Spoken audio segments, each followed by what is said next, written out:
Here at Veteran Trash Talk, we actually vet our sponsors. We don't just take their money and run like a Butterbar lieutenant lost on a land nav course. Are you finally ready to plant your flag and claim your territory? Maybe it's time to use that VA loan to buy a home. Or hell, maybe you're looking to refinance and put some extra cash in your pocket for more questionable life decisions. Either way, the Veterans Mortgage Source, powered by Canopy Mortgage, has your six. Look, buying a home or refinancing can feel like getting overrun on a bad op. Chaotic, confusing, and full of obstacles that make no damn sense. That's where Corey and his team come in. They're like the QRF of home loans, ready to pull you out of the chaos and guide you to the best program for you. And trust me, they'll answer all your questions. Yeah, even the dumb ones. Whether you're a salty vet or fresh out of barracks still trying to figure out where your TA-50 went. Great service, solid rates, and a team that actually understands the military life. That's why all of us here at Veteran Trash Talk trust them to do right by every veteran in their family. Ready to lock it in? Give Corey a call or shoot him a text at 808-699-7874. That's 808-699-7874. Don't wait. Unless you like overpaying and getting treated like an FNG. The Veterans Mortgage Source is powered by Canopy Mortgage, LLC. All loans are subject to credit and property approval.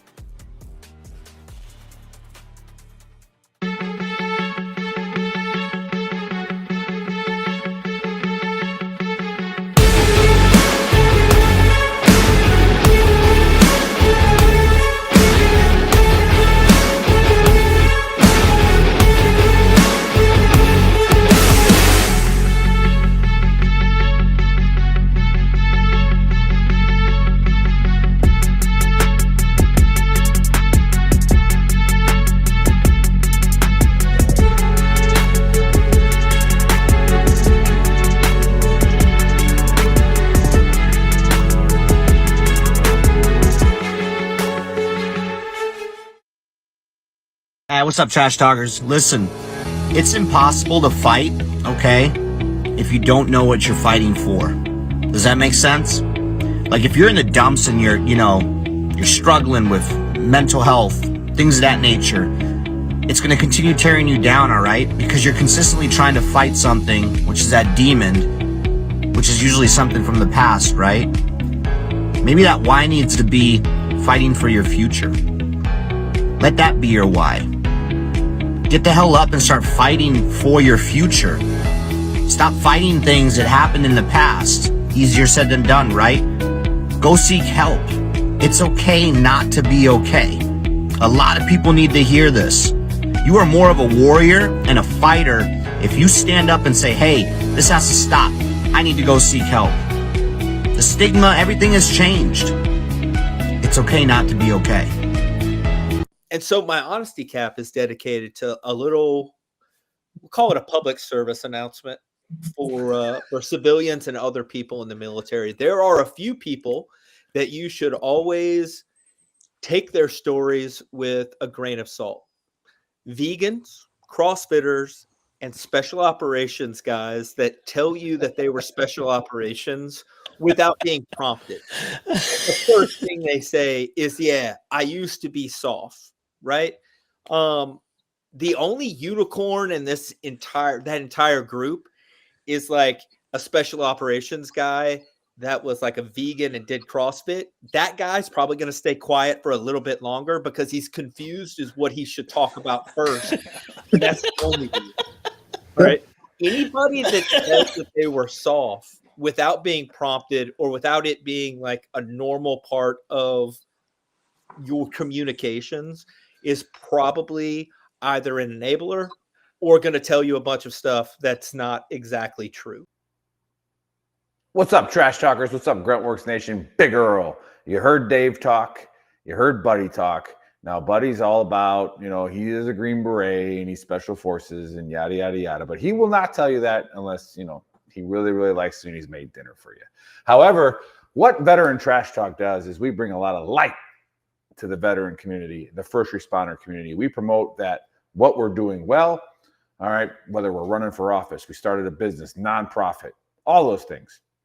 Veteran Trash Talk is a super clean page. We got Gruntworks if you want to go there and raise a little hell a little bit, but we are here to promote veteran-owned businesses. So the show you are about to watch is a veteran or veterans or a spouse of a veteran or a child of a veteran that's doing great things in the community, and we need your help promoting them and getting them all the success that they need. All right, guys, enjoy the show.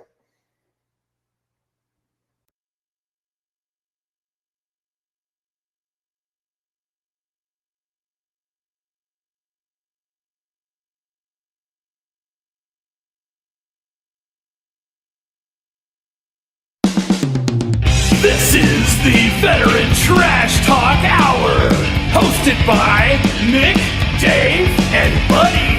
Real warriors making fun of other real warriors. Try to not get triggered.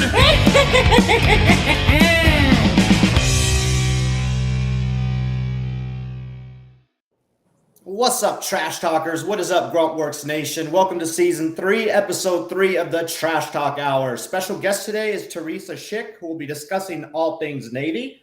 And joining me, as usual, our buddy and the Big Earl. Happy Saturday. Happy Saturday. Hey, Yeah, how's I'm everybody excited doing? because I don't know anything about the Navy. So we get to learn everything about it today. I'm pumped. So I'm going to dig deep into the I'll dig deep. It's been 8 years. yeah, there you go. Yeah, my grandfather wanted me to join the Navy. Shout out to him. Rest in peace. But Well, yeah, I mean, he was an admiral. he was a and rear you- admiral, yeah.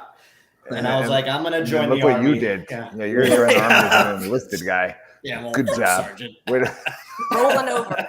yeah. Supposed to progress. All right. Yeah. Go back. Happy Airborne Day. Happy Airborne Day. You know, It is big Airborne Day. Buddy, you got the beret National out, right? You're going to Airborne wear Day. that. Yeah. For anybody that is airborne and as good as Yep. we are, check that shirt out. Scan that QR code right here. Yeah. You guys have a song? Remember. Say again. What's that? You have a song, an airborne song? For Oh, an cool. airborne Several song? airborne songs. Yeah. Put on Several your of them. boots. How about the Boots, blow on the ride? shoots. Yeah. Yeah, we're going up. We're coming down. Down. We're all American and proud to be. Proud to be. Yeah. Oh yeah. So, Sorry, Yeah. Little. yeah, no, we got airborne songs. Oh yeah. What about? We got a lot of those. Yeah. Remember, if your dad doesn't jump out of airplanes, then you don't have a dad. You have You two got moms. 2 moms. All So right, it's it's cool. just the way it is. So, Life stuff. I mean, it's a volunteer thing. Nobody makes you go, That is right? true. So like, I don't know. If you're not airborne, I don't really know what you're doing. So You apparently you ain't shit. That's what yeah, I've apparently you I'm ain't still shit. trying to convince Tyler to go. I think he's starting to. Yeah, I think because they're offering it out there now. They're offering all kinds of stuff, air assault and everything. So Tyler's like, I don't know, airborne maybe. And I'm like, yeah, you should do it, bud. You should do it. Yeah, and then he should go to Ranger we'll school see. so that the next time Yeah. you guys come over, Oh he can my sit at my God. table. Hey, then we'll have a and ranger in the you family, and you guys, whatever. If he You goes, can sit if at- he goes to You Rangers, can sit at the school, kids' table. You know, like you go sit where Then Tyler you- usually sits. Tyler you sits with actually me. have to go sit at the kids' table. I will. Oh, somebody Thanks for- scanned one of our QR codes. What's that all about? We didn't even promote anything. Airborne. Not Airborne. me. No. Anyway, Oh, let's sure. get this party started. So, as usual, we're going to start off with a conspiracy theory. We have talked about Project Stargate on here a couple times. They did a big show on the Sean Ryan show on that as well with that famous remote viewer. And I think it was one of those that we kind of like all agreed on that it might be a thing, right? I think we were pretty. Is that the guy much that on the came out of same that page. shed? No, remote viewing, that Stargate program where they give you like coordinates and they don't tell you where this is at. And these people have the capability to like go to wherever that location is in their minds. I had a And lot then, of bourbon yeah. on that show. I forgot it, but Yeah.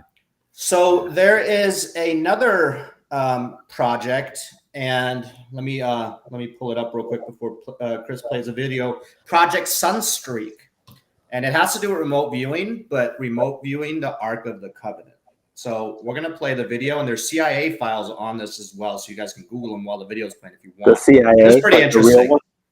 Yes, like from 1988. So Hey Nick, are we going to talk about what this conspiracy is sponsored by?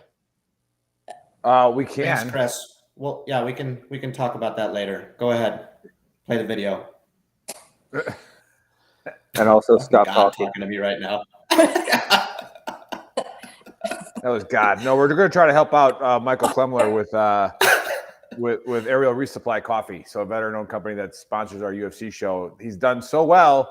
He's selling something that most veterans do is coffee, and he's now taking investors. So you can invest in Aerial Resupply Coffee. He's at that stage of his company.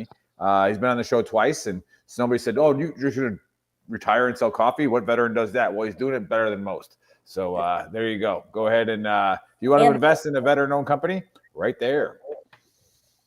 You know, I've done that before. It didn't work out so Yeah. well. Yeah, well, I mean, it's still alive. This It's one- still alive, this and one's that wasn't better, a though. veteran-owned company. Yeah, well, that one wasn't veteran owned, apparently. Yeah, it's not at all. Armed Forces Brewery with the fake Navy SEAL. We can talk about that with Teresa. Yeah.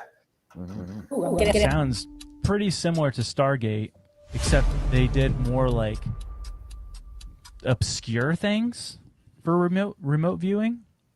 So some instances would be like they had remote viewers within Project Sunstreak that would do drug busts all over the world. And there was one guy who was 50% effective. So he would just sit in a room and they'd give him a map and he's like, they're going to be here, here, here. 50% of the time he was always right with big drug busts. That's nuts. But there was one that I said, this has to be a joke, not a joke. This was a real mission in Project Stargate. And it was a CIA government document. Yes. Okay. And I have the document right here. It's on CIA.gov. This was training target 0209 is the Ark of the Covenant. What? What are they doing with it? On December 5th, 1988, this one man, for his training exercise, was to find the Ark of the Covenant. And what he wrote was bone-chilling. What he saw. Antarctica. Okay, no. Pyramids. I'm just going to read what he said. Yeah. It's not that long. Directly from .gov. Yeah. So this is the official, his, what do you call it? Debrief. Or he was viewer number 032. So number viewer 32. Like this is what he said about the Ark of the Covenant.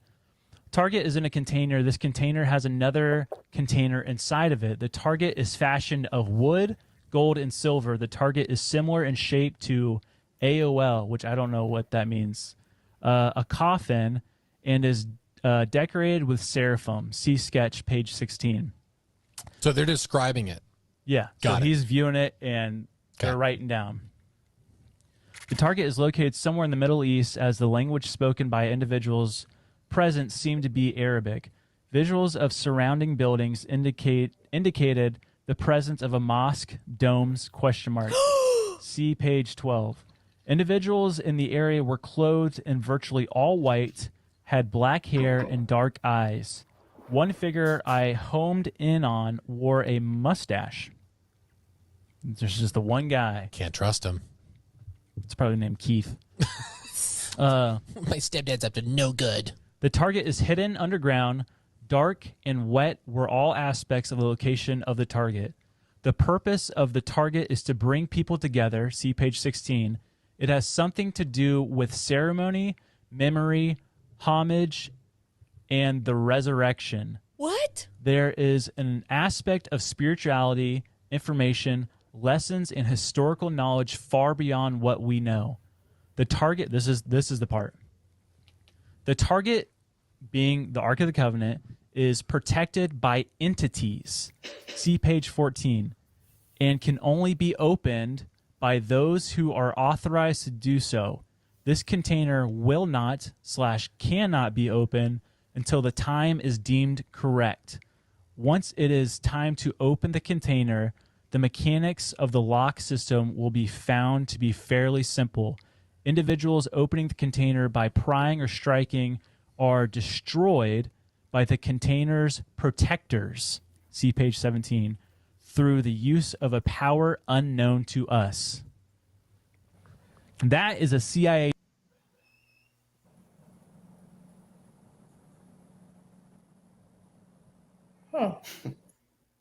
Yeah.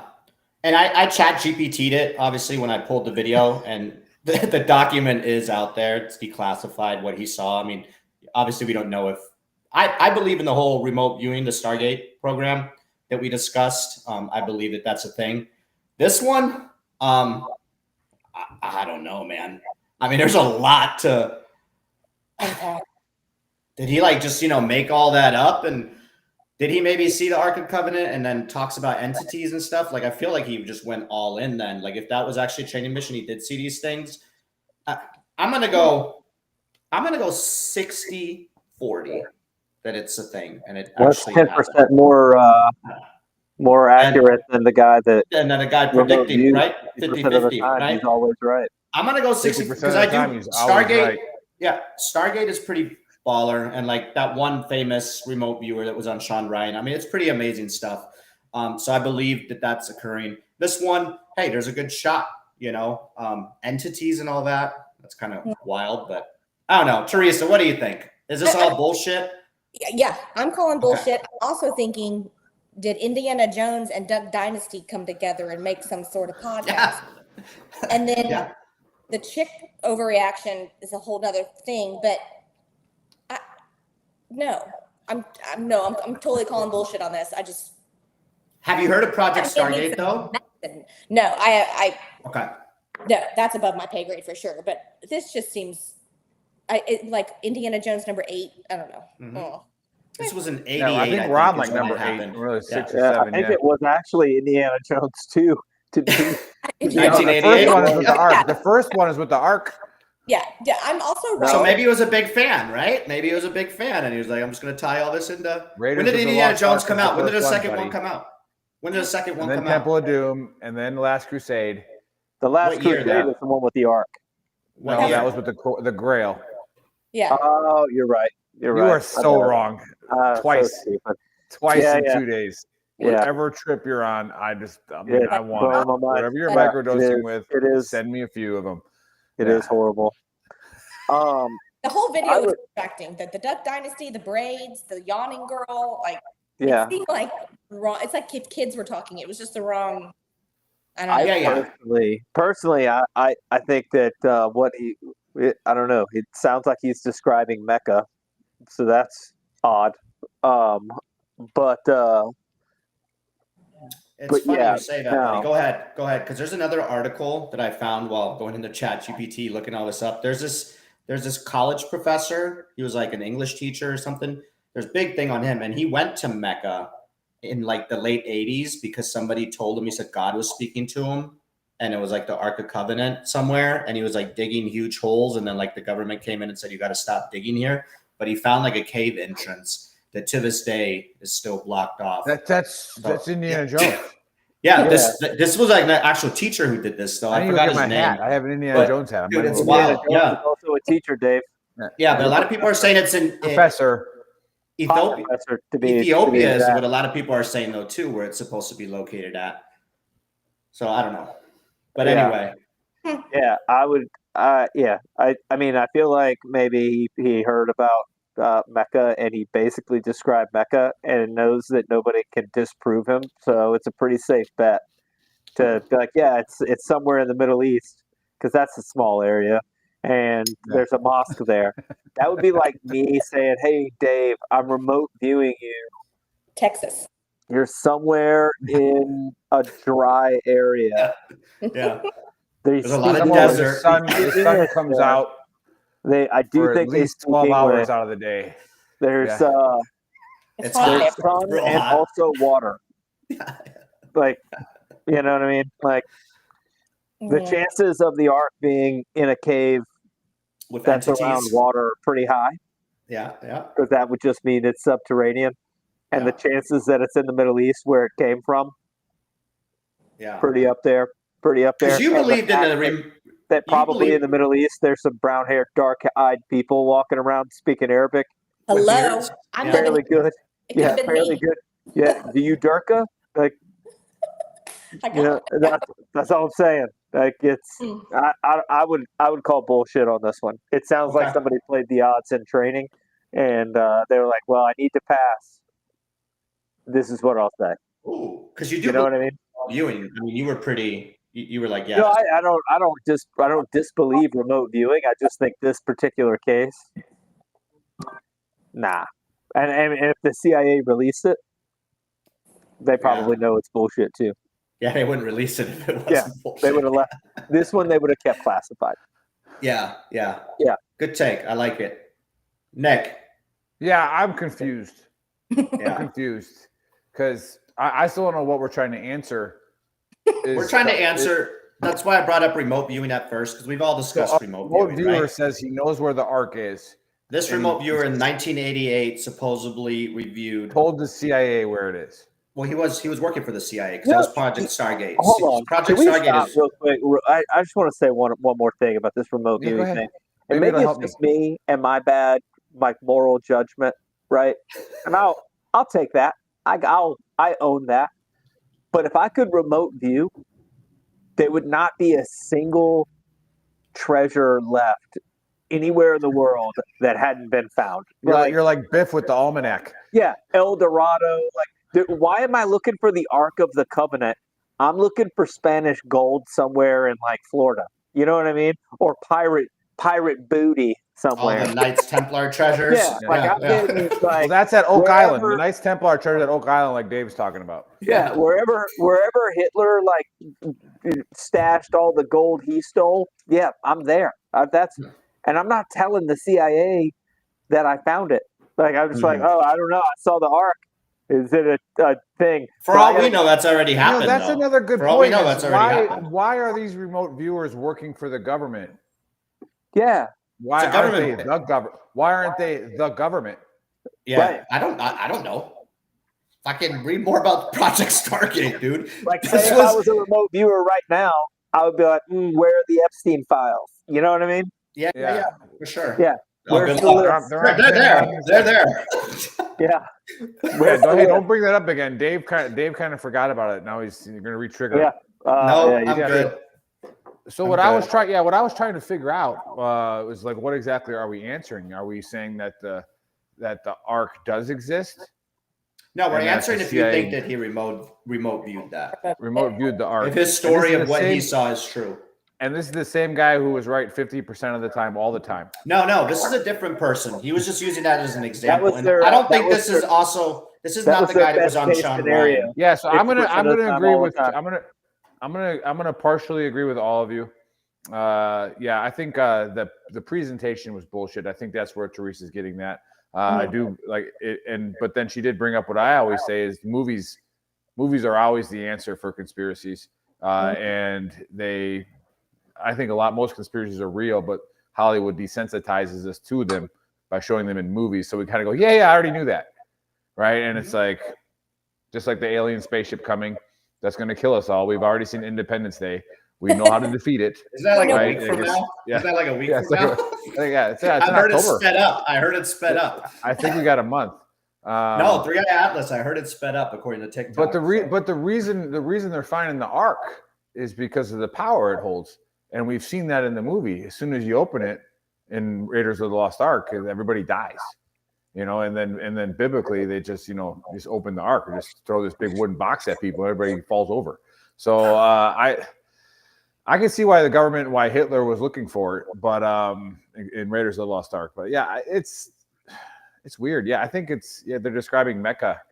I agree with Buddy there. They're describing Mecca. Wow, you watch National Geographic, and maybe that was God's plan is let's hide the Ark under this big stone in Mecca because nobody wants to go to Saudi Arabia. It's hot, right? And then walk around in circles around this big stone 5 times because it's what you do. I don't know.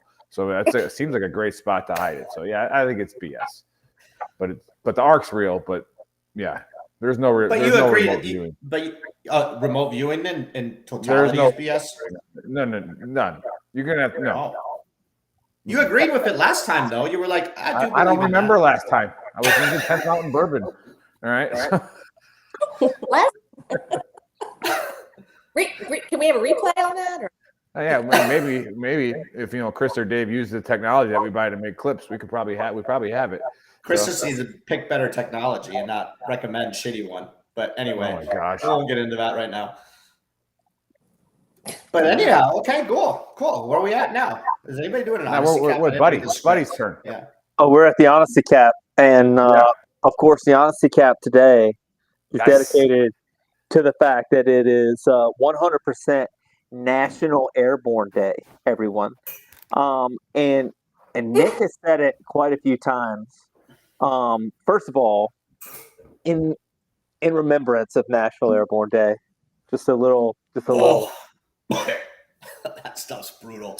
I have a bottle down there. I've had it for like 10 years. This is a lot like being airborne. It'll get you where you need to be, but it hurts. It hurts a little bit. It does hurt a little bit. Probably takes a little bit off of your life. That being said, I do want to discuss, as my honesty cap, Nick has said quite a few times that, first of all, that doesn't look right. Anyway, Nick has said quite a few times that we're better than you because we're airborne. And that is true. But let me expound on that a little bit and tell you why. So, like, if I had a board here, I would say that we're all born in the same spot. And then as our environment and our experiences, we develop as people, right? Well, some of us, Nick and Dave and I, at a certain point, we joined the military, and then we had a choice, and they said, do you want to be airborne? And we said yes. And the other people that joined the military with us, let's say we were both in the same line, they joined the airborne or the military, then they went to basic training and AIT, we're all together, and then we went to airborne school, and then we continued to go this way, and they just kind of went this way.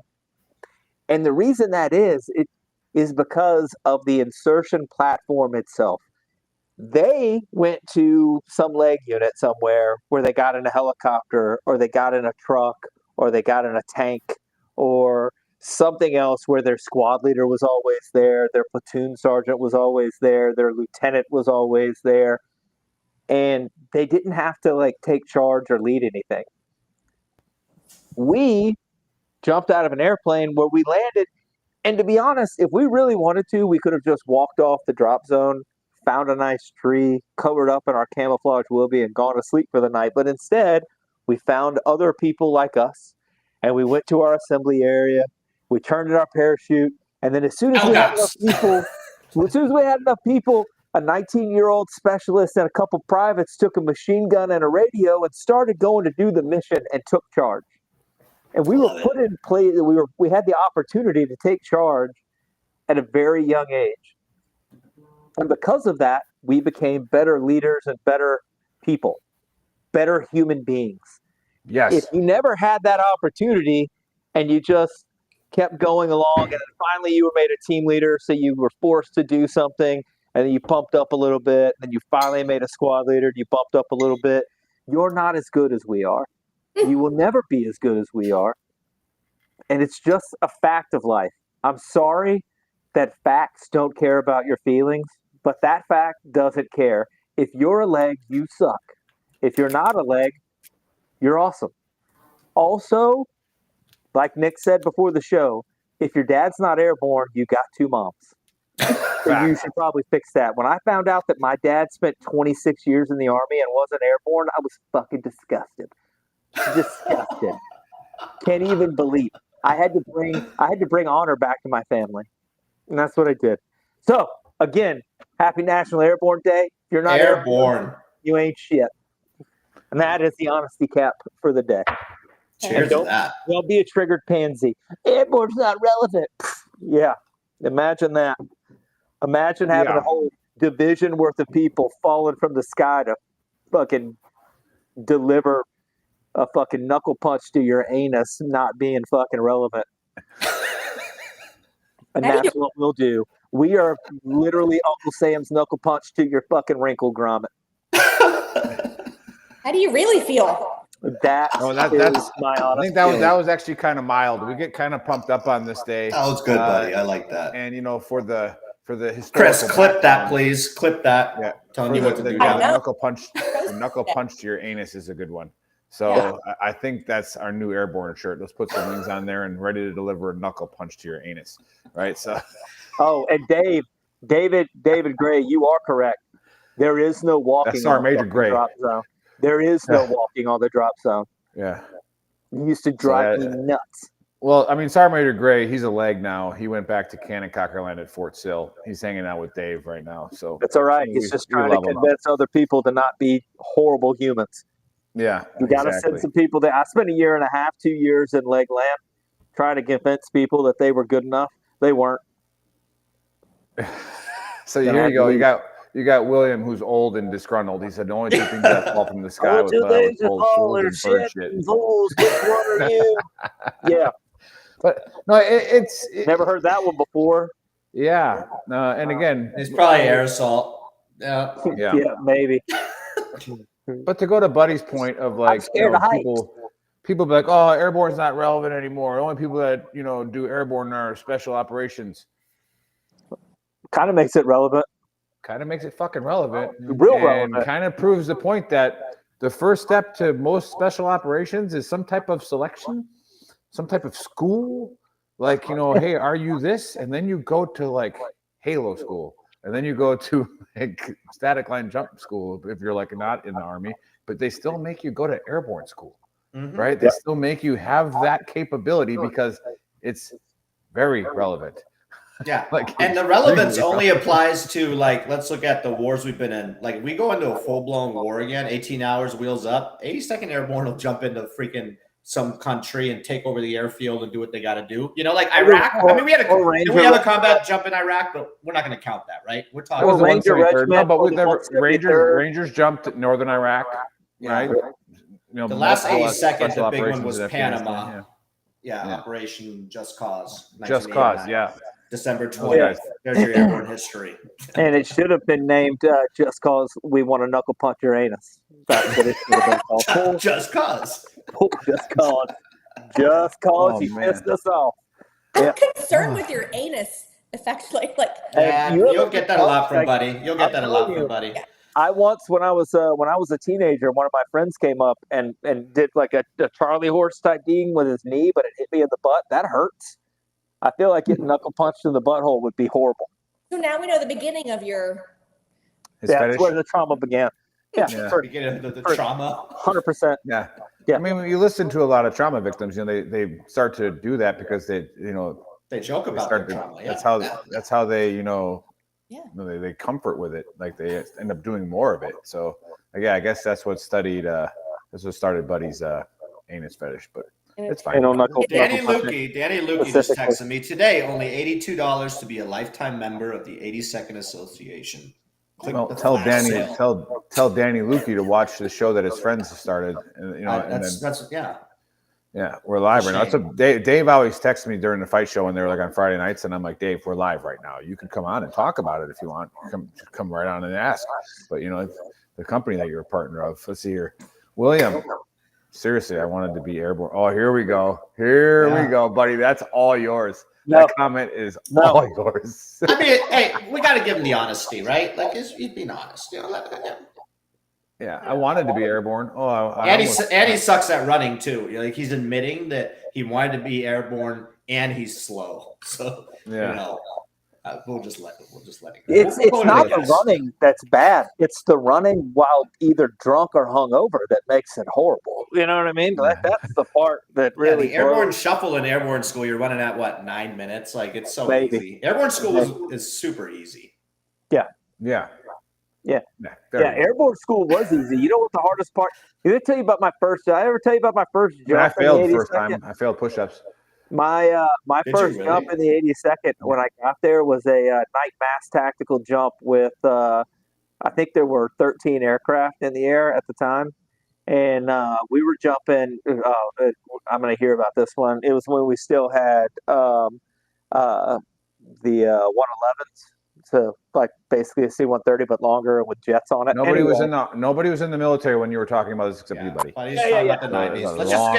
Let's just get to our guest, Nick. Buddy's going to talk about. We went to. They were like, "Oh yeah, it's your first jump, so you don't have to carry your rucksack." And they're like, "But it's going to be at 2:00 in the morning, and we're staying out there for a couple of days. So sucks to suck. If you don't take your rucksack, you're not going to have anything with you." I.e., why airborne is better because we don't give a shit. So I carried my rucksack on my first jump, and then my team leader almost broke my nose because he said, "Don't ride my chute when we go out the aircraft." And I was like, "All right." So we start going, and I'm doing like the shuffle, like in airborne school, and they're running like fucking wild men to get out of the fucking door. They also were shaking the static line and screaming like fucking crazy Indians when like Native Americans. shaking it. Indian short for indigenous. All right, we don't have to be woke here. Indigenous personnel, whatever you want to call it. Anyway, yeah, still live. Scared the shit out of me. And then when I went out of the aircraft like this because he had turned around and jacked me in the nose because I got too close to him. It's fun, great time. Good times. Nice, great time. Yeah, well, anyway. I'm glad we got that. It's not definitely out of the way. I will definitely do a lot more airborne posts throughout the day for sure, and talk to people. But no, I have the distinct pleasure of introducing our guest, who has been gracious enough to give us her her theories on what was it, Stargate or whatever, and then the thing. But I got to meet Teresa in Tampa, where she got me a ticket to this. Yeah. So I still got it to the Dierks Bentley concert. So, nice. That was fun. So, you left early, I think, or you lost early. I'm not sure what happened. No. So I through a coworker, now friend of mine, Matt Frost, is how we got connected. And then Matt's like, hey, these ladies here, they run the Pillar Foundation, and it's something to do with supporting spouses, supporting families in NSW, and all these great things. And I was like, well, you should come on the show.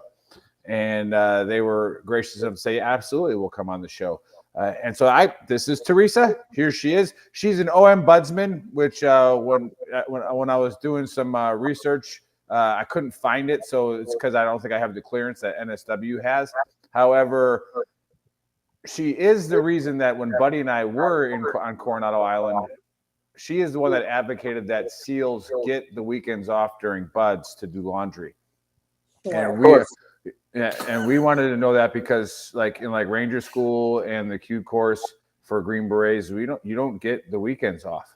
No. So we were like, this is cool. Like I thought you guys were supposed to be hard. And then we found out it was Teresa who advocated for that, giving the Navy SEALs a 2-day break in between their getting drowned. So Teresa, welcome to the Trash Talk Hour. Talk about the Pillar Foundation, pretty much talk about whatever you want, and let us know how we can help and support it. So the reason why you can't find ombudsman, who's got the feedback here? Is it me? Who's got the feedback? Before I keep going. Yeah, ombudsman, Michael. We don't know what that is. So the reason why you can't figure it out is because you're saying OM budsman. Well, that's what it says. You're saying like O.M. It's just ombudsman. So you guys have FRG? Mm-hmm. We do. Yeah. We do. Okay. We do. So ombudsman program is actually a Navy legit program. Like we have to go through training, and we as ombudsman, it's a volunteer position. You're always a spouse of said command. So each SEAL team has an ombudsman. Each squadron within Dev Group has their own ombudsman. And basically, we're the liaison between you and your spouse, or you and your mom, or you and your kids, or you and whoever your primary first of kin is. And it could be like, yay, I'm in labor, I can't call Afghanistan, or yay, I'm in labor, I can't call Utah, because whatever, we can't reach our husbands. Now they can. We didn't have all that bullshit, in the beginning. We couldn't text and all that. And then on the flip side, you've been injured in Afghanistan. And so the wife gets notified, I get notified, and then I kind of manage that injury at home, because he could be just in Afghanistan and not coming home, or all the way to a casualty. And that's what sucks the most, is when, the primary gets notified, then they notify me, and then I kind of trail behind the CACO, which is the casualty affair. Yep, Red Cross and all that. Yep. I trail behind the CACO and wait for them to notify, and then start to kind of work it. That sounds awful, but to work the funeral. And my husband, to back it up, my husband's a retired Navy SEAL, which is, I know all the what you're going to say. Anyways. But what movie is he in? I know, he's not. He's one of the good ones. Hadn't written a book. Not in a movie. No book? No movie? Book. Oh, he's probably. We had one on here that started a supplement company. We had a Navy SEAL that started a supplement company, at least. That's right. We've had several SEALs on here. That's good. That's good. He has no tattoos. He doesn't gamble or drink too much or definitely he's a unicorn.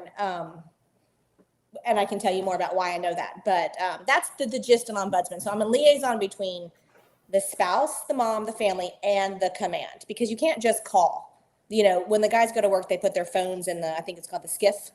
I might be saying that wrong. Where you can't bring your phones into the command. So if something happens, they need to find out where their husband is, and that's me. And then it's fun stuff too. Like, I didn't really organize parties, but because our tempo was so fast we were in Virginia Beach from 01 to 17. So it was just war. So it wasn't fun. It wasn't like organizing parties and get-togethers. It was more like managing the horribleness of the deaths that came all the time. That's what an ombudsman is. But what did you think it was?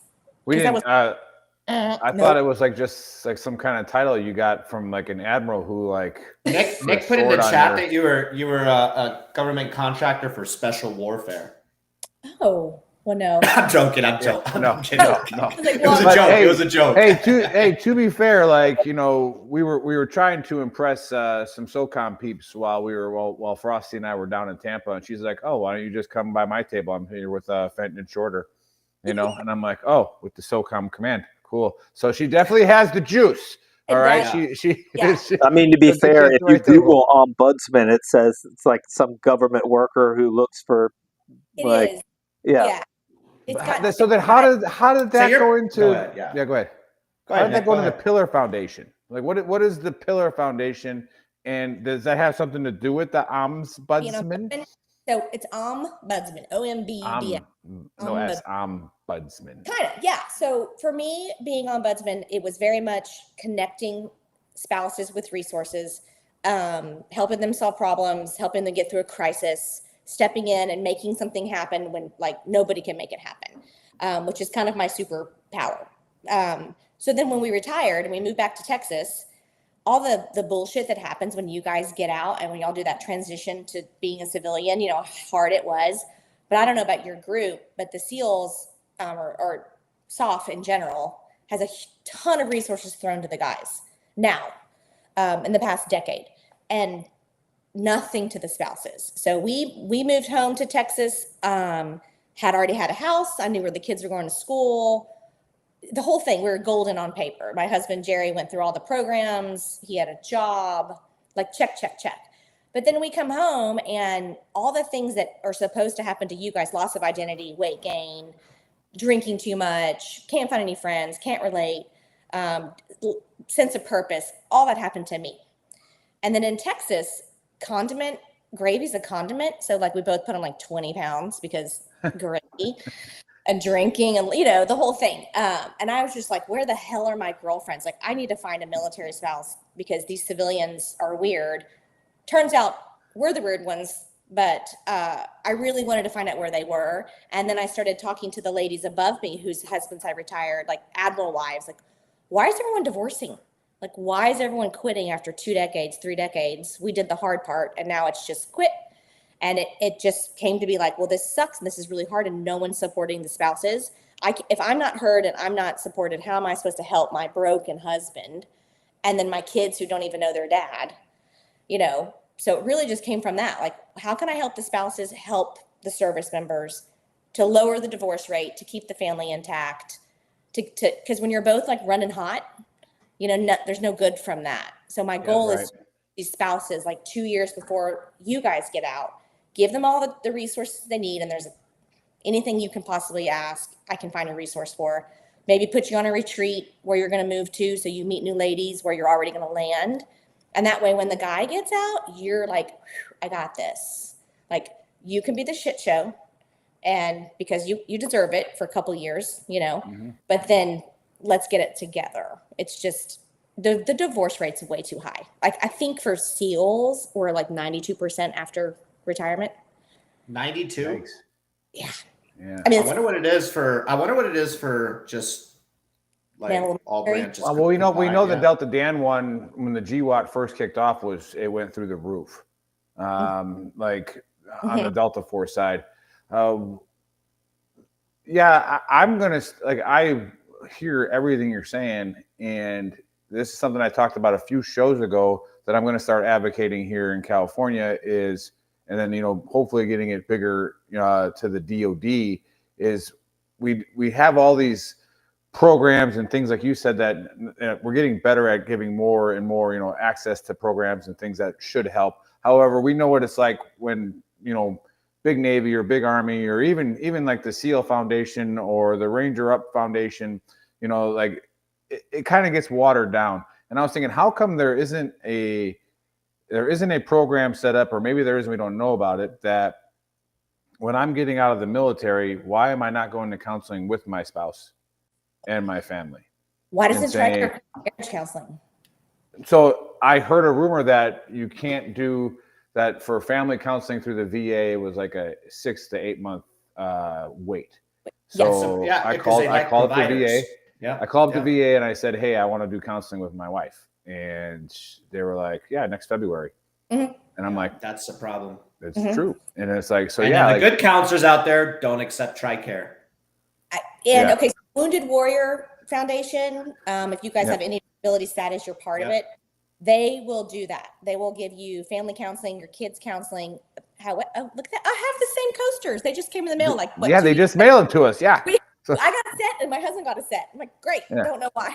They will do the mental health for your kid, for your wife, for you as a couple.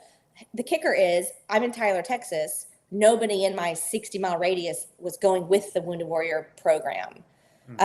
Navy SEAL Foundation, which is only going to help if you're qualified for that, they use the Headstrong Project, and they will give marriage counseling. And I think Green Beret Foundation uses them too, and it's free, like 36 sessions. But yeah, why does TRICARE not take? Why can't we take marriage counseling? I know, like if you need to, like your local priest will do it, or your local chaplain or whoever. But yeah, disservice for sure. Yeah, and then but we're talking about a lot of people who don't even want to go to therapy for themselves, yet alone, get it for their family. I think that's But then hindsight, it's 2020. But like if you something that could be, hey, is your spouse ready for the next stages of your guys' lives? Like, where are you moving to? Like you said, where are you staying local? Where are you moving to? Okay, let's connect you with somebody there, because like you said, I'm not with my tribe anymore, and it doesn't just affect the service member; it 100% affects the spouse. And so, the whole trickle down. I mean, I have 4 kids, so can you imagine? We moved to Texas, and we look good on paper, like I said, but he's struggling with what he's supposed to be struggling with. But then so am I, and I'm in big girl panties all the time, keeping it together, and I'm just like calling bullshit. Like I have got to have somebody help me, but there's just nobody there.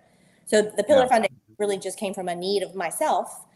And I just started asking around. This sucks, right? You need this, I need this, what do we need as a group? It was SEAL wives in the beginning, and it has trickled to all soft wives. And I did do individual retreats per branch or unit specific, but now it's like, cool, you're moving to Idaho, you're going to go on the Idaho retreat. I don't care what your husband did. Because in the end, it looks the same. Y'all may have done different things and different tracks, and you feel different about each other, and you banter, but at the end, it's the same. So that's what we're trying to really focus on. I like that. How do people get to the Pillar Foundation? Like, what's your outreach like? Does it go to the separation classes as people are getting out, or how do people find out about you and know about you? All of the above. So I have contact. Well, because you met me. I've got contacts everywhere. And actually, you left Soft Week. You left the party at the concert, and we ended up dancing with General Fenton and his wife, and Admiral Bradley, and had the best time at the end. But you've got to stick around long enough to. Well, I had to carry the Navy SEAL home. He couldn't handle his booze, so I had. That's what they bring. That's what they bring Rangers for. They gotta get you out of there. So. Always such a fun week. But yeah, all the little transition programs know about us, and I just try to partner with as many as I can. And then I have Facebook page, Instagram. Word of mouth is the best, because our community needs vetting. So when one wife says Pillar Foundation did this for me, contact them. And they go on the website. It's easy. They fill out the contact form. It generates a call with me, and I'll do a one-on-one intake and kind of feel like, you could use a coach, or you could use hormone placement, or you could use a retreat, or you need a new resume, or you need a laptop to go back to school, or you and your husband need co-parenting sessions because you've never done that before, because y'all are gone and then suddenly you're home and you're head of the household, which I'm Southern Catholic, so I totally believe in a head of the household theory, but it's hard to give that back when I've been head of the household for 25 years. And then he comes back and he's like, that's not how we do things. And I'm just like, sir, that's actually how we do things. You haven't been here. So just rebalancing the family is really what it's all about. But I do that through the spouses. Awesome. Yeah. So Buddy- is Buddy's so is the looking website to- how spouses and wives get in touch with you, or is there a phone number they call, like an 800 number, or it's just the website? Cell phone. Yeah. They just call me. It's on the website and there's a contact form, or they call me on the numbers on the website. I'd prefer them going through the website for tracking, and right now we've done like 16. I started in 2022, March of 2022, like seat in my pants, just started it. Like, I'm going to go on this first retreat. And my husband goes, well, where's the money coming from? I was like, fuck if I know, but it's going to show up. And it did. And it has been since then. I've got great donors, other nonprofits that don't have like programming, but they just raise money to disperse. So, Right. And then a good handful of individual donors, good patriots. We're in Texas. And I just finished my 16th retreat. Summertime is kind of a break because I'm talking about moms and wives, and they're not going to do anything over the summer. And then we kick back off in the fall. Also trying to go to SOF Week and Military Influencer Conference and, different women's conferences, and me trying to do all the pieces. I'm only one person and I have 4 kids and a husband. So I'm trying to figure out how to delegate a little bit better because I do love all pieces. But that's a long answer to the simple question. Yes, just go to the website. That's how they can get. What would you say for you you've done 16 of these retreats? What's the biggest takeaway? And then what's the biggest thing that keeps the spouses from going to the website? Is there something that you've seen that they were hesitant and then they finally did it, and like I said, what's the biggest takeaway that you've seen that they kind of share? Honestly, so the retreat's 4 days. Day 2, there's tears, and they're like, I didn't know that everyone felt this way. Like, I didn't know that we're kind of all married to the same dude. I didn't know that you have my problems or we have the same kid problems. It's that camaraderie, that community, and just like being seen and validated. Like, it's not just you. Like, this is a normal path of transition. And I will find the one spouse who goes, we're fine. Our transition's been great. And then day 4, she's like, I'm just kidding. It's horrible. We don't know what we're doing. We're on the brink of divorce. That's the biggest takeaway of them going, thank God I'm not alone. And then they have like another little community to resource share all by themselves. You get 10 women in a room. What are we going to do? We're going to solve each other's problems. So that's easy.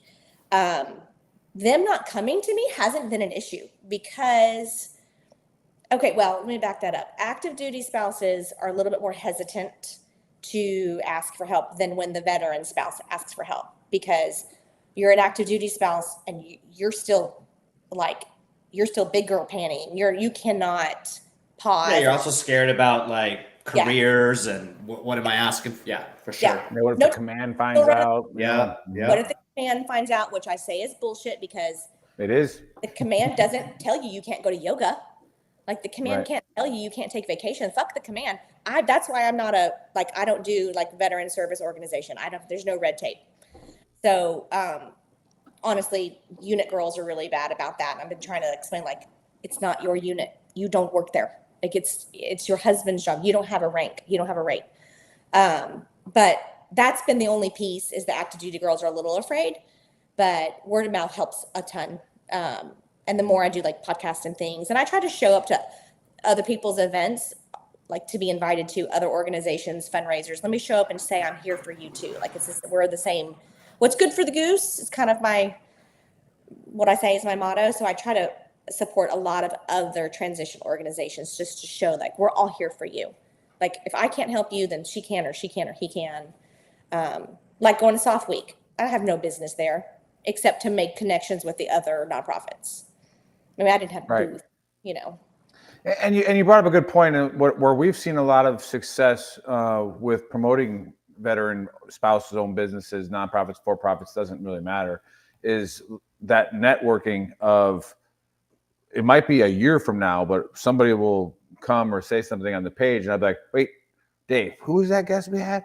Like, hey, let's connect and make it happen. If I can dive a little deeper, like you talked about, your husband was a SEAL, a career SEAL, and you started for that. Is there anything before military life that kind of maybe had that strength and prepared you for the next steps into your military life? And then, because it always comes together. It's like, was there anything like in your background before that that you attribute to? Okay, so I'm one of 5 kids. I'm the middle kid, so I'm the peacemaker and the problem solver of my family. And then I did meet my husband at 17, so it's hard to say me before him, but me before Ombudsman, me before the war, I was a headhunter. I was a recruiter. So I still connected people to jobs. So she'd still come to me and say, these are my strengths. And I'd go, great. These are people who want your strengths. Shoop, shoop, connect them, call it a day. So that's always just come easy to me, just problem solving other people's problems. And my husband keeps saying, I need to teach people to fish and stop enabling them. But I'm just the easy button. I'm like, let me just do it for you, which is a strength and a weakness. But I've just been that person. And I'm a people collector, which you have found. So I do like to keep people in my pocket and know who's good at what and what strength people have, and then, connect them with that person and that talent, and just lean into other people's strengths, basically. Like, you're good for this, tap you into it. Like, don't call me to do a math problem. Like, you should know that about me. And I'm not going to call you to do something. Like, you just have to learn who's good at what, and then that's how you can make the proper connections. That way you're not wasting anybody's time. Yeah, very nice. Yeah. It's that skill definitely crossed over as well. It's for sure. Yeah, connecting the dots is always important. We talked about this. Because you brought that up like several times. Yep. Where your husband's like, stop, you need to make them fishermen. We were talking about this pre-show before you came on about the difference between like sympathy and empathy when it comes to here. How do you see that as a spouse in the work that you're doing? Are there times where you're like, hey, if you're not going to do better, I'm just going to hug you and say I feel sorry for you. Right. But if you want to get better, this is what we're doing. Okay, so empathy. Okay, so I took the Gallup Strength Finder test. There's 32, maybe 34 strengths. Empathy is number 13 for me. So I'm not living in my top 7 with empathy. Like, my number 1's communication and number 2 is woo. Empathy's halfway there.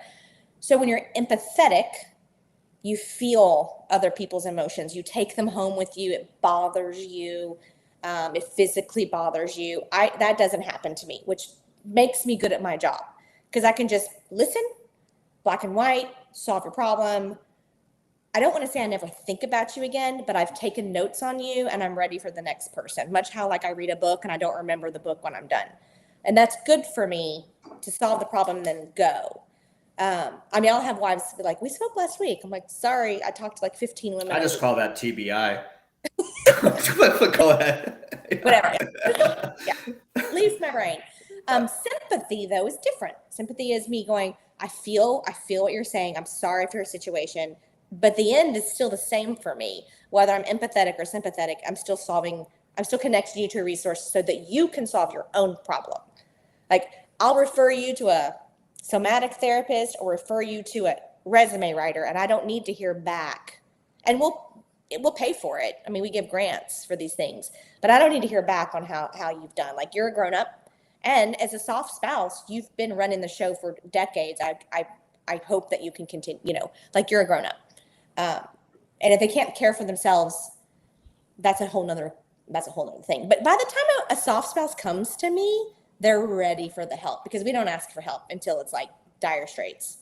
So I haven't come across someone coming to me not really willing to take it, because that's just who we are. like as spouses in general. We said the guys are the same. We're similar. We're all kind of the same too. Did that answer that question? 100%. It does. It does. And real quick to Michael in the chat, he's been very engaged with us, but oh, I can't see that. I don't think any of us talked about R. Kelly in here. So screw R. Kelly. I used to listen to him too, but I have no clue what you're talking about. I can't see this, can I? I can't see the chat. Michael, like I used to bump R. Kelly like crazy back in the 90s. Michael is a Canadian, so this makes sense. He probably got a little bit of Buddy's microdosing that he's been on, and why he's so context. Buddy went off on me on a chat for no reason yesterday, and I was like really. He went off on me because he said I changed the format. It was your format. It was your formatting. Your formatting was bad. Don't ever do that again. Like, buddy, I've done the same thing for 3 years. I write it on my phone on notes. It takes me about 20 seconds, and then I send it to you guys. Like, somebody was I will not be gaslit.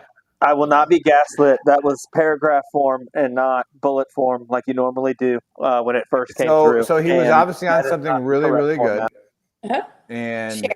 I think the Canadian was following our show pretty well, and he was talking about the actually ombudsman. You're paying more attention than I am because I never. And now he's on this. If you Oh, click can't that see the little, chat. she should be able to. If you click the chat icon, you should be able to see it. I'm going to hang up. I'm not going to deal with that right now. Y'all have to Okay, the chat's he went off on this R. Kelly tangent, and I'm thinking that his microdose that he stole from Buddy has triggered something. And Bond stated, "R. Kelly, I can fly." Who is Bond? He believes he Who can is fly. Bond? James Who's Bond? Who's Bond, Michael? Michael, who's Bond? Nobody hears Bond. I You got Buddy, you got the big girl, you got Teresa, you got the face man. Who is Bond? So, Buddy, were you talking about R. Kelly? You're muted, buddy. Muted. Muted, buddy. You're muted. He probably was buddy. At this point. Just like you're muted. Logically, the way this, I think the way this transpired is somebody said something about "I believe I can fly," i.e., Airborne Day, and then now we've gone further. That was the beginning. Yeah, maybe Michael, are you near the wildfires in Canada? You might want to go get checked out. All right, so there. Well, does he believe about Duck Dynasty and Indiana Jones? Is he part of that group? Maybe. Yeah, I don't know. The little video we saw earlier. That's funny. I can't see it. Thanks, Michael. Whatever. Tyrell Bond. You guys, are y'all married? Michael's on one. Michael, we're just gonna leave it at that. We appreciate you tuning in. Give us a like and subscribe on YouTube. And follow us, man. Appreciate it. To answer your question, Teresa, yes, we are all married. I was the smarter than other people. Like I got divorced before I retired, so I don't have to have like a. He's not a statistic. Yeah, I was married for 14 years and got divorced before I retired as well. Yeah. You did? Yeah. Okay, so we're married or not? Divorced or not? Like, can you think of the hardest that you put your spouse through? Okay, say again. Can you think of the hardest thing that you put your spouse through? Oh, situation she went through. Which one? I think, like, I respect. Like, my situation. We have a big. Buddy, you answering this or me? No, I'm just saying. Which spouse are you talking about? The first one or the current one? Oh shit! Well, you married royalty now from France. There's not. Come on, current she's got one has mobility. all your baggage. So God bless second wives. I always say because they have all. I mean, I guess true. The first one, I don't know what there were plenty of hard things. Yeah, like for sure. Let's see. The first deployment I ever went on was Kosovo, and we got married on February 8th of 1999, and I left for Kosovo on like April 15th or something like that. And she had only been there for about a week, and we were both very young, and she had to figure out how to move out of her parents' house and be on her own while I was gone for almost 6 months, where we couldn't call or talk because there were no cell phones. Yeah. We had the little radio phone that you would be able to call once every month or so, and you had to use radio etiquette while you did it. Yeah. Listening. Yeah, and then the last time was probably after my son was born. He was born on November 17th of 2008, and we left for our deployment, which was exactly a year after our last deployment, on like a week later. So that was probably shitty. I'd say I would say. go ahead.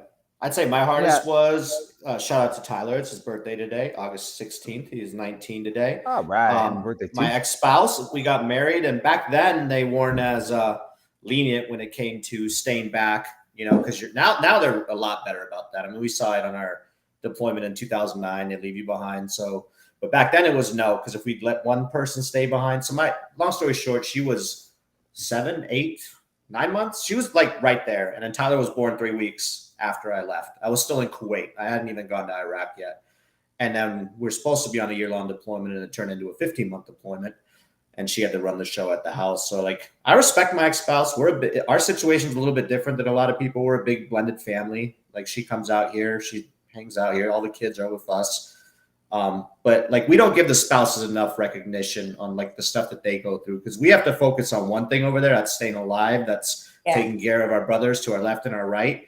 The spouses are dealing with all the kids, school. A lot of times they're not focused on their own personal growth as in education. Like Nick's wife did it great in Hawaii. She got her degree and stuff, but a lot of spouses like, well, you don't have a degree yet? Well, we're moving, 2-3 times out of the year. Like, so hats off to spouses that are still there and sticking it through.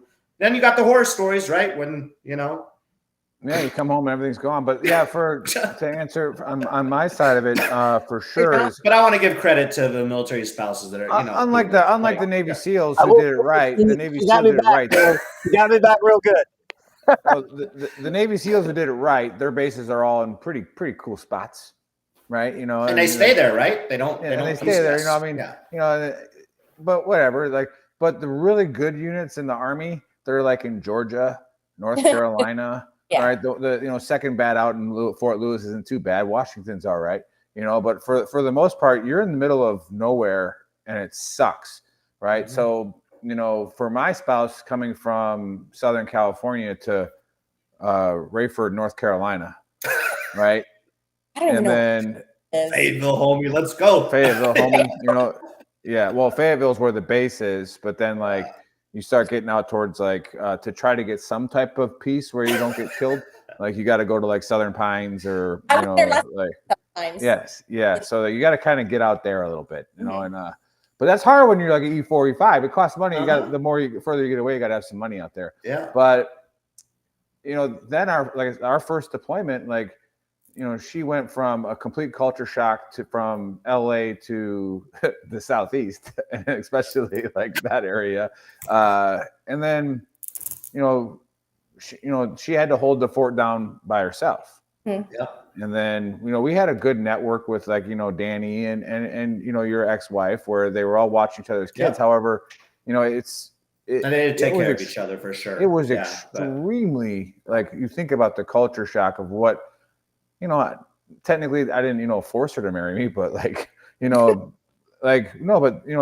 they accepted that, but you say, I might want to try something. And then you figure it out. Like, well, this sucks, but now you're stuck in it. So like, it's like, I think that was the hardest thing was the culture shock. And then I heard this all the time and I always took her side for it, especially against my family or somebody else, like when we're on a vacation and we want to cut loose and we dump the kids off with grandma and grandpa, it's like, hey, to my brother or to somebody else, you get grandma and grandpa anytime you want.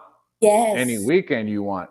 Yes. My wife doesn't get grandma or grandpa. My wife doesn't get a babysitter whenever she wants. Free. Yeah. Here you go. Like, see you later. Yeah. Like, and we're about to get wild. Right. So it's like it's always military first, right? When it comes to the job, like taking off of work and stuff, where like even if your wife wants to have what's date a job, but then it's like the kids are sick. Like I would say that's probably the biggest difference between civilian life and military life. I think it's gotten better, buddy, but back then. No, it hasn't. I think it has. Hasn't. I think it's a lot easier for a soldier to like leave work now than it would be for because a spouse. Not for a spouse. A corporate job. Even it may be easier, but at the end of the day, if you don't have a family care plan in place, you're fucked. If you're a guy in the 101st and they say you're going to Poland next week, guess where you're going? obviously. You're going to Poland obviously. next week. Yeah. If they going to say the that you have field. 24-hour duty, you got 24-hour duty. If the Army says and I mean, you look, if you're working at McDonald's and you win the lottery or you get a couple $1,000 extra and you decide that you want to go on vacation somewhere, you can go into McDonald's and be like, hey, I'm taking a couple weeks off. I'm going on vacation and I'm going to Russia. Okay. Have fun. PTO. If you're in what I said earlier, your job is the priority. But if you're in the Army, if you're in the Army and you get a 4-day weekend and you're like, hey, I'm going to go take a flight to Denver, they're like, no, that's too far. You didn't put in a pass. Pardon me? By the way, this weekend we're on DRF1, so you can't drink or be farther than 2 hours away. 2 hours away. Right. It's a very big difference between what and that translates for us. It's just like, well, the Army said so that's what we're doing, or the military said so that's what we're doing. But the wives didn't sign up to be on DRF1, and so they're like, wait a second, so we can't go to the beach this weekend? Like we can't go. Or they can't take off work, right? They can't take off work to watch the kids because you have freaking CQ or staff duty, and then they're losing their job over that, Yeah. But if somebody's going to take off work or lose their job, it's going to be her, not. It's going to be her, yeah. Or it's going to be the spouse. Or you're both drinking before we actually cared about DUIs. Like we're both drinking. Who's driving? You are. Right. You are. You are. I am. You are.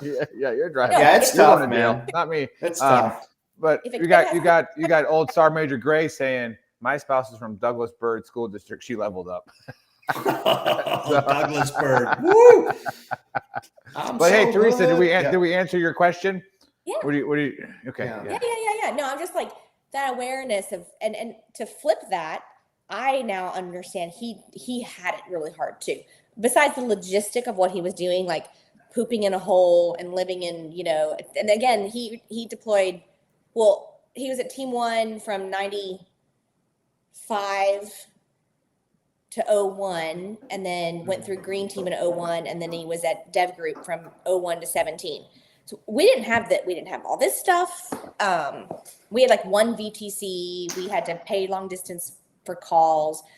But now that I'm on the other side, we're on the other side, I do honor and respect the fact that he did have it harder than I was giving him. Not at war, but as a parent, I'm like, you don't even know. You're not here. Someone just threw up at me and I got to change a diaper and I'm fucking sick, but then he's missing it all. He missed it.